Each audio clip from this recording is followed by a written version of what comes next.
everyone. I'm Steve, here again with Dr. Nario. Thanks for being here, Doctor.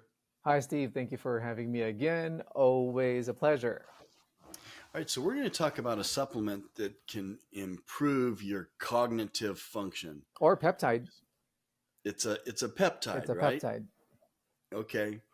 Um, so uh, i- if you guys want to check out everything that Dr. Nario does, he's at Biointegrative Health Center in Reno, Nevada. You can check them out online. That's Biointegrative Health Center. You can see what they treat and all the things that they do.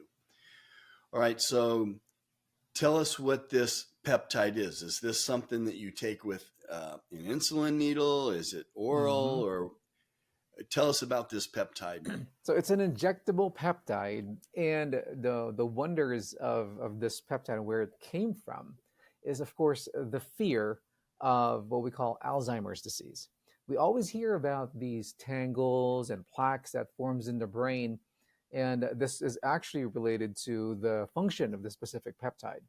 And out of I guess the curiosity of our scientists and researchers, they develop more uses for this. And not only are they using it for Alzheimer's prevention and even for example of brain traumatic injury, but it also has something for ADD patients. A good one for you really is autism patients who responded real well to this, and even for just people who want to maintain their cognitive function. Healthy people can actually get this specific peptide as well. Okay, so if you guys are watching the channel, that you this one you probably know that a peptide is a short chain of amino acids. That's all. Pretty simple, right? hmm Yes, and it's created by our bodies.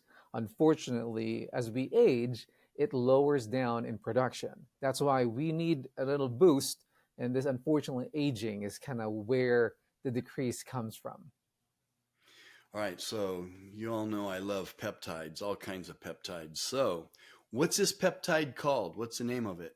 The name is cerebro, brain, and then lysin, meaning lysis, destruction of plaques, of blockages, or even inflammatory products. And to be honest with you, this is not a new peptide. It's actually was discovered in 1949. It's been there, and it's called a neuropeptide that actually originally came from pig brain tissue. This is unfortunately our pigs are the ones who kind of helped us discover this, and it actually helps with any type of neurological or neurodegenerative problem. It's also what we call you mentioned about amino acids, and it's so small of a molecule that there are only certain molecules that can actually cross the blood-brain barrier, and this is one of them. And when it goes through the blood-brain barrier, it does its neuroprotective or neurotrophic effects, as we call it. And it's the wonder of this peptide is it's not only consisting of one single peptide, it's a combination of so many good things. Like, I don't know if you heard of the terms brain derived neurotrophic factor or nerve growth factor. So they're all combined in this one specific peptide. And the thing here is there's so many wonderful things that it can do. It actually stimulates protein synthesis or neuronal growth, and even damaged neurons are getting repaired and even protected from, of course, more insults in our bodies. Yeah, sounds amazing. And so, how is this administered? You said you use an insulin needle. How many times a week? Tell us a little bit about the dosage and all that. Right. It really depends on the specific cases that you're pertaining to. When you talk about the severity, the higher the severity, the more somebody needs. With dosing, really, it's different. The ones that had established dosing is there was a study that was done on what we call autistic or Asperger's kids, and the treatments. These were 27 children. The outcomes were actually 62% of them manifested improvement after the usage of cerebral lysin. They were actually given in a dose at least every day. And here's the thing, though: we're talking about kids, children that they have illness, and they actually use around 5 to 10 mLs of this medicine. If you're thinking if it's a insulin syringe, one insulin syringe is just 1 ml, so you need to use at least 5 of those in a day. That's the Wow. issue. Yes, with that's why when you have a pathology, unfortunately, the more you need to fix it. But when I mentioned to you a while ago, healthier individuals who actually just wants to, for example, improve their memory, their cognitive function, and and really for healthier people, it's what we call neuroprotective, meaning it maintains optimal brain health and functioning. And it's definitely not, if you're gonna think about you just enhancing your focusness, having like I think it's one of the effects of an ADD pill. It's not like that. It's definitely for more of long-term health of the brain. And for these type of people, it's only recommended to be done once a week. So it's really practical. It's somebody who's, if you're Einstein who wants to, I guess, maintain your brain function all throughout your years, this is definitely one of those things. And I don't know if you remember the peptide that I mentioned, dihexa, before. So they work real well. If you're going to go for a conference, if you want to understand, if you're still a student, you want to absorb everything, these are the things that you really want to look into. Okay, so you said that, I mean, that could be a lot. Is that 5 injections with an insulin needle would be the max? Well, for example, for healthier individuals, these are of course lower doses. We're talking about ADD patients here, and of course, same protocol for Alzheimer's, for people with traumatic brain injury. Those are the specific ones that are really more of gearing towards the higher dosing.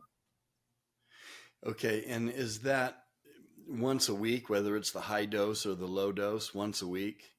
Well, it's really suggested to be every day, with even with the people who just wants brain maintenance or optimal brain functioning, daily dosing. But I have done it in patients as once every 3 days, once every 5 days. So this is now where personalized medicine comes into the picture. That not everybody will follow the same protocol depending on their risk factors. And also, I have to remind you, unfortunately, the US is not allowing this currently. And why I brought this up is because in the Philippines, I actually have patients who are using this. And this is very helpful for their conditions because it's very available.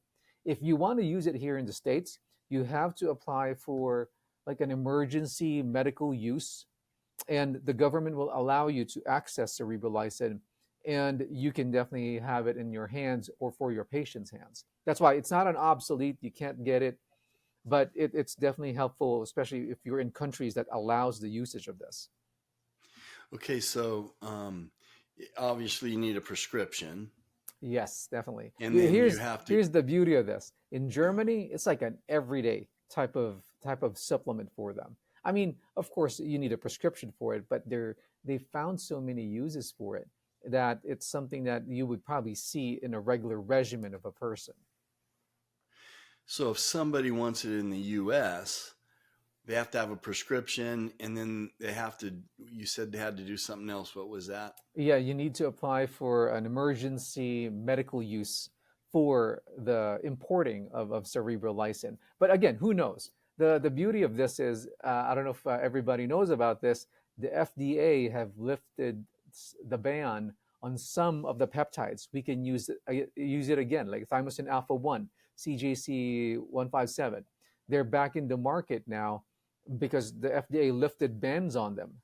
Who knows if they're going to lift the ban on this one also? Maybe soon, right?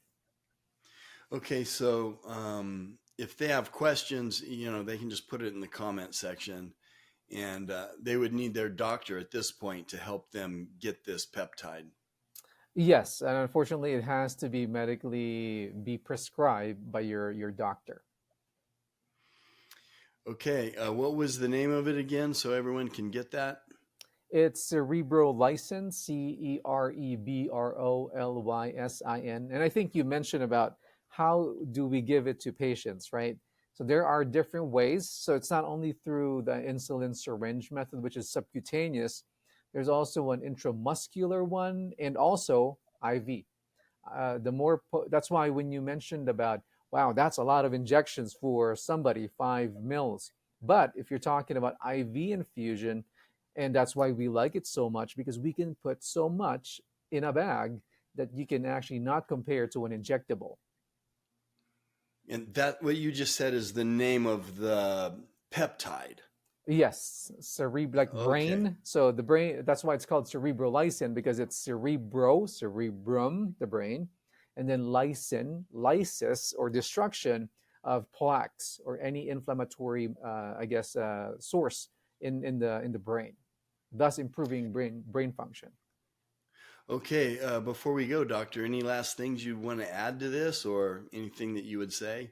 Well, just to sum it up, Steve, cerebrolysin is what we call, so these are the different functions and what it brings to the table: neuroprotective action. So, why is that? Because a good example for you, when people actually have strokes and even brain traumatic injury, they give this immediately to prevent the death of all these brain cells.